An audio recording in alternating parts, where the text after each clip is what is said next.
मैं डॉक्टर राजेंद्र कुमार, सह आचार्य रसायन शास्त्र, राजकीय कन्या महाविद्यालय चोमू, आपका हमारे आज के इस वीडियो में स्वागत है। हमने हमारे पिछले वीडियो में ऑक्सीकरण और अपचयन का जो लेसन है वो प्रारंभ कर रखा था, जिसके अंतर्गत हमने विभिन्न अभिक्रियाओं को किस प्रकार से एक्सप्लेन करेंगे के बारे में अध्ययन किया। आज हमारा जो मुख्य बिंदु है वो है कि लैटिमर डायग्राम किसे कहते हैं, किस प्रकार से बनाते हैं, और पोटेंशियल डायग्राम अथवा इसको हम रिडक्शन पोटेंशियल के नाम से भी, डायग्राम के नाम से भी जानते हैं, अथवा ईएमएफ डायग्राम, विद्युत वाहक चित्र किसे कहते हैं और किस प्रकार से बनाते हैं। तो इसके ऊपर चर्चा करने से पहले हमें ये जानना जरूरी है कि जो विभिन्न अर्ध अभिक्रियाएँ हैं, उन अर्ध अभिक्रियाओं के अपचयन विभव के आंकड़े और आयनों की विभिन्न ऑक्सीकरण अवस्थाओं को प्रदर्शित करने के लिए हम उन आंकड़ों को प्रदर्शित करने के लिए दो चित्रों की सहायता से प्रदर्शित करते हैं। उन दोनों जो चित्र हैं उनमें नंबर पहले प्रकार का जो तरीका है उसको कहते हैं हम लैटिमर डायग्राम या पोटेंशियल डायग्राम अथवा ईएमएफ डायग्राम, और दूसरे प्रकार का जो तरीका है जिसके के आधार पर हम उन अपचयन विभव के आंकड़ों और ऑक्सीकरण अवस्थाओं को प्रदर्शित करते हैं चित्र की सहायता से, वो है ऑक्सीकरण अवस्था चित्र, फ्रोस्ट डायग्राम या ऑक्सीकरण ऑक्सीडेशन स्टेट डायग्राम। तो आज हम यहाँ अध्ययन करेंगे कि ये लैटिमर डायग्राम क्या है, किस प्रकार से बनाए जाते हैं। तो लैटिमर डायग्राम बनाने से पहले हमें एक बिंदु और समझ लेना है। बहुत से विद्यार्थी कंफ्यूज होते हैं, यहाँ पर गलतियाँ करते हैं। लैटिमर रूल अलग है, लैटिमर डायग्राम अलग है। लैटिमर रूल के बारे में हम अध्ययन कर चुके हैं। लैटिमर रूल, जिसको कि हम 0.6 वोल्ट का नियम भी कहते हैं, अलग है, जो हम पढ़ चुके हैं। आज हम लैटिमर डायग्राम कैसे बनाते हैं के बारे में अध्ययन करेंगे। तो सबसे पहले देखिए कि विभिन्न अर्ध अभिक्रियाएँ, किसी भी आयन के लिए विभिन्न अर्ध अभिक्रियाएँ दी हुई होती हैं और उन अर्ध अभिक्रियाओं में उनसे रिलेटेड अपचयन विभव के आंकड़े हमारे पास उपलब्ध होते हैं। उन आंकड़ों के आधार पर हम चित्र बनाते हैं। तो चित्र बनाने से पहले, क्योंकि एक से अनेक अर्ध अभिक्रियाएँ दी होती हैं, उन अर्ध अभिक्रियाओं में बनाने के लिए हमें कुछ नियमों की पालना करनी होती है। तो सबसे पहले हम जो विभिन्न अर्ध अभिक्रियाएँ दे रखी हैं उनमें से उस आयन की उच्चतम ऑक्सीकरण अवस्था कौन सी अर्ध अभिक्रिया में है का चयन करते हैं, उच्चतम ऑक्सीकरण अवस्था का, और उसको हम इस प्रकार से जो हाईएस्ट ऑक्सीडेशन नंबर है उसको वाली अवस्था को यहाँ, यानी कि हमेशा लेफ्ट हैंड बाएं हाथ की ओर उस अवस्था को लिखते हैं जिसमें उस की उच्चतम ऑक्सीकरण अवस्था उस अर्ध अभिक्रिया के अंतर्गत उपस्थित है। उसके बाद में यहाँ लिखने के बाद में यहाँ पर जो ऑक्सीडेशन स्टेट है उसको ऑक्सीडेशन जो नंबर है के आधार पर हम यहाँ लिखते हैं कि उसकी उच्चतम जो भी XYZ है वो यहाँ लिखेंगे, और उसके बाद में यहाँ उस आयनिक अवस्था को लिखेंगे। लिखने के पश्चात हम इस प्रकार से एक तीर का निशान बनाएंगे और निशान बना करके यहाँ पर उसके अपचयन विभव का मान लिख करके उसके बाद में नेक्स्ट यहाँ पर सपोज करें ये A में कन्वर्ट होती है तो उस A को हम उसके बाद में लिखेंगे, यानी उसकी अपचयित अवस्था को यहाँ लिखेंगे। यहाँ भी हमें ये विशेष ध्यान रखना है कि ये अपने निकटतम में कन्वर्ट हो रही है उसको लिखेंगे। सपोज करें 6 है, वो एक 4 में कन्वर्ट हो रही है, एक 3 में कन्वर्ट हो रही है, तो पहले हम 4 वाले लिखेंगे। तो यहाँ पर उच्चतम ऑक्सीकरण अवस्था को सर्वप्रथम हम यहाँ बाईं ओर लिखेंगे। लिखने के पश्चात तीर का निशान बनाएंगे और तीर का निशान बनाकर उसके ऊपर उसके अपचयन विभव का मान लिखेंगे, और लिखने के बाद इसके दाईं ओर हम उसकी अपचयित अवस्था को नोट करेंगे, लिखेंगे। उसके बाद सेम सीक्वेंस फिर कि ये अवस्था किस में कन्वर्ट होती है। सपोज करें B में कन्वर्ट हो रही है तो यहाँ पर अगेन उसके E0 का मान, A जब B में कन्वर्ट हो रही है उसके रिडक्शन पोटेंशियल का मान इसके ऊपर फिर लिखेंगे। फिर ये आपकी अगेन C में कन्वर्ट हो रही है, और ये क्रम हमारा तब तक जारी रखेगा जब तक हम यहाँ पर इसके दाईं ओर लोवेस्ट ऑक्सीडेशन स्टेट, उसकी निम्नतम ऑक्सीकरण अवस्था में नहीं पहुंच जाते हैं, तो तब तक इस क्रम को जारी रखेंगे। इसके बाद में हम जो अर्ध अभिक्रियाएँ दे रखी हैं उनमें से कुछ अर्ध अभिक्रियाएँ ऐसी भी हो सकती हैं जो इनमें नहीं आई है, अर्थात जैसे सपोज करें कि ये कन्वर्ट हो रहा है सीधा बी में, तो यहाँ से हम उसके अपचयित इस प्रकार से यहाँ इसका E0 लिख देंगे। बी कन्वर्ट हो रहा है सीधा इसमें जो ऑलरेडी आ रहा था, तो यहाँ से ए कन्वर्ट हो रहा है सपोज करें इसमें, तो इसको इस प्रकार से प्रदर्शित कर देंगे। और ये क्रम तब तक जारी रखेंगे जब तक कि सारी जो अर्ध अभिक्रियाएँ हैं उनके E0 को लिख करके हम एक अवस्था दूसरे में कन्वर्ट हो रही है को हम प्रदर्शित नहीं कर देते।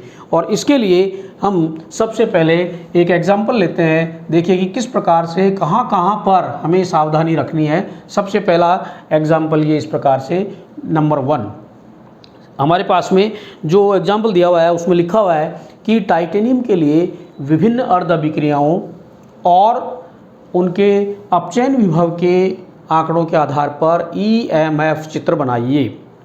सवाल क्या था, एक बार दोबारा ध्यान से सुनिए।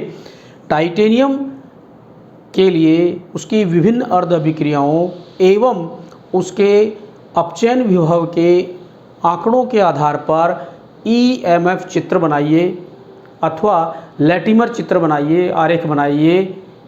तो उत्तर इसका सॉल्यूशन हमें सबसे पहले तो ये देखना है कौन सी दे रखी है। देखिए टाइटेनियम के लिए हमें ये 4 रिएक्शन दे रखी हैं, first, second, third and fourth. पहली रिएक्शन क्या है अपनी कि titanium TiO+2 plus 2H+ ion plus electron convert हो रहा है टाइटेनियम +3 के अंतर्गत, H2 इसमें निकल जाता है। और इसके लिए यहाँ पर हमें ये वैल्यू दे रखी है, इसको विशेष रूप से ध्यान रखना है। यहाँ क्या दे रखा है, ΔG0/F बराबर -Z × E0। दैट मीन्स ये जो चीज़ है Z बराबर क्या है, ये क्या है, हमें इसको ध्यान में रखना है। ये है मुक्त ऊर्जा परिवर्तन। रिलेशन क्या था अपना, रिलेशन था ΔG0 बराबर -NF एंड E0, किसी के अंदर -ZF E0 ये लिखा हुआ है। तो यहाँ पर मुक्त ऊर्जा परिवर्तन F क्या है, फैराडेज कांस्टेंट जो कि कांस्टेंट है, तो बराबर अपॉन F लिया है। तो इधर बच गया N × E0। N बराबर क्या है, उस अभिक्रिया में भाग लेने वाले इलेक्ट्रॉनों की संख्या। तो कुछ जो बुक्स हैं उनके अंदर Z दे रखा है, तो Z बराबर या N बराबर क्या है, नंबर ऑफ इलेक्ट्रॉन्स जो कि इन्वॉल्व हो रहे हैं उस अर्ध अभिक्रिया के अंतर्गत। तो हमें ये वैल्यू यहाँ पर इसके अंतर्गत दे रखी है। पहली अभिक्रिया दे रखी थी, उसके इस ΔG0/F बराबर -Z × E0 का मान दे रखा है, ये -0.1। दूसरी अभिक्रिया टाइटेनियम +3 प्लस 1 इलेक्ट्रॉन, ये कन्वर्ट हो रहा है टाइटेनियम +2 आयन में, और इसके लिए दे रखा है +0.37। उसके बाद titanium +2 electron converted into titanium, इसके लिए देखा +3.26। उसके बाद titanium F6 -2 plus 6H+ ion 4 electron converted into titanium 0 6HF, इसके लिए दे रखा है +4.76। ये वैल्यू दी हुई है। अब हमें क्या करना है इसके लिए, बिल्कुल सिंपल सी तरीका है, क्योंकि यहाँ से हमें E0 का मान निकालना है। सबसे पहले तो इसमें से, क्योंकि E0 अगर निकालेंगे तो क्या हो जाएगा, ये जो वैल्यू आ रही है उसके अंदर टोटल ये वैल्यू थी, इसके अंदर हम Z का भाग दे दें, नंबर ऑफ इलेक्ट्रॉन का भाग दे दें, तो Z से Z कट जाएगा। तो हमारे पास में ये माइनस से मल्टीप्लाई ऑलरेडी हो रखा है, इस सिंबल में है, तो E0 का मान क्या होगा, यहाँ से ये माइनस है, माइनस क्योंकि इसको मल्टीप्लाई माइनस से मल्टीप्लाई तब आया, E0 क्या हो जाएगा, प्लस में इसका रिवर्स आएगा। सबसे पहले ये, तो इसमें आ जाएगा, क्योंकि इसमें कितना हो रहा है +1, तो +0.1 E0 का मान, तभी तो ये रखेंगे जब ये इसका मान माइनस में आएगा। फिर उसके बाद में ये, इसमें भी एक इलेक्ट्रॉन आया, तो ये हो जाएगा -0.37। फिर उसके बाद इसमें चूँकि इसके अंदर टाइटेनियम +2 कन्वर्ट हो रहा है टाइटेनियम 0 के अंदर, तो 2 इलेक्ट्रॉन इन्वॉल्व हो रहे हैं, तो इसमें 2 का भाग दे दे, माइनस, तो ये हो गया आपका जो वैल्यू आ गई -1.63। और उसके बाद ये जो लास्ट वाला था सीधा कन्वर्ट हो रहा है टाइटेनियम जो है टाइटेनियम 0 में 4 आ रहा है, तो इसके अंदर ये -1.19 ये वैल्यू हमने निकाल दी नंबर ऑफ इलेक्ट्रॉन्स जो इसमें, क्योंकि ये जो चीज़ थी वो गुणांक था, इलेक्ट्रॉनों की संख्या से गुणा करने के बाद मिलता है, इलेक्ट्रॉनों का भाग देख करके हमने इसके E0 का मान निकाल लिया। अब बिल्कुल सिंपल तरीका आ गया आपके सामने कि इसमें जो इसकी उच्चतम ऑक्सीकरण अवस्था है, तो इन 4 अभिक्रियाओं में से 2 ऐसी अभिक्रियाएं हैं जिनमें उच्चतम ऑक्सीकरण अवस्था है, number first and number fourth. First में टाइटेनियम जो है +2, ये +2 जो है 4 ऑक्सीकरण अवस्था में टाइटेनियम जो 3 में बदल रहा है, और चौथी अभिक्रिया में टाइटेनियम फोर्थ है, यहाँ पर भी F6 -2 बचा हुआ है, तो टाइटेनियम +4 में है, ये कन्वर्ट हो रहा है टाइटेनियम 0 में। तो हमें सबसे पहले जो नियम जो पढ़ा था उसके अनुसार क्या करना है, उसकी उच्चतम ऑक्सीकरण अवस्था का चयन करना है। तो हमने यहाँ पर जो उच्चतम ऑक्सीकरण अवस्था है उसका चयन किया, ये हमारे पास में उच्चतम ऑक्सीकरण अवस्था आ गई यहाँ पर कि टाइटेनियम O+2, जो कि ऑक्सीकरण नंबर इसके ऊपर लिखेंगे तो ऑक्सीकरण नंबर +4 है। बिल्कुल सिंपल, तीर का निशान बनाया और उसके बाद में इसका ये मान हमने निकाला था, ये वाला, तो ये लिख दिया। इसकी अपचयित अवस्था टाइटेनियम +3 आगे लिख दी, तो एक सीक्वेंस आ गया टाइटेनियम O+2 आयन एक्वस, क्योंकि आयनिक अवस्था इसलिए ये इसके E0 का मान आ गया, टाइटेनियम +3 में कन्वर्ट हो रहा है, ऊपर इसकी ऑक्सीडेशन नंबर लिख दी। उसके बाद ये किस में कन्वर्ट हो रहा है, +2 में, तो अभिक्रिया ये पूरी हो गई। उसके बाद में दूसरी अभिक्रिया आ गई, टाइटेनियम +3 कन्वर्ट हो रहा है टाइटेनियम +2 में, तो ये माइनस में आ रहा था, ये माइनस लिख दिया आपने। उसके बाद टाइटेनियम +2 ये कन्वर्ट हो रहा है टाइटेनियम 0 में, तो -1.63 ये वैल्यू लिख दी अपन ने, और ये टाइटेनियम सॉलिड में कन्वर्ट हो गया। एक रिएक्शन अपनी और बची हुई है ये वाली कि टाइटेनियम जो +4 है वो सीधा कन्वर्ट हो रहा है टाइटेनियम 0 में, तो ये टाइटेनियम +4 सीधा कन्वर्ट हो गया, अपन ने इसको लिंक कर दिया, यहाँ से जोड़ दिया 0 में। इसके लिए ये हमने वैल्यू निकाली थी -1.19। तो इस प्रकार से ये जो चित्र है आपका वो कहलाएगा EMF डायग्राम फॉर टाइटेनियम, या लैटिमर डायग्राम, या reduction potential diagram for titanium. उसके बाद हम दूसरा एग्जाम्पल लेते हैं। देखिए इसके अंतर्गत थोड़ा सा हमने को यहाँ पर हमें अलर्ट रहने की आवश्यकता है कि किस प्रकार से क्वेश्चन जो है वो बदल जाता है, हमें ध्यान रखना है।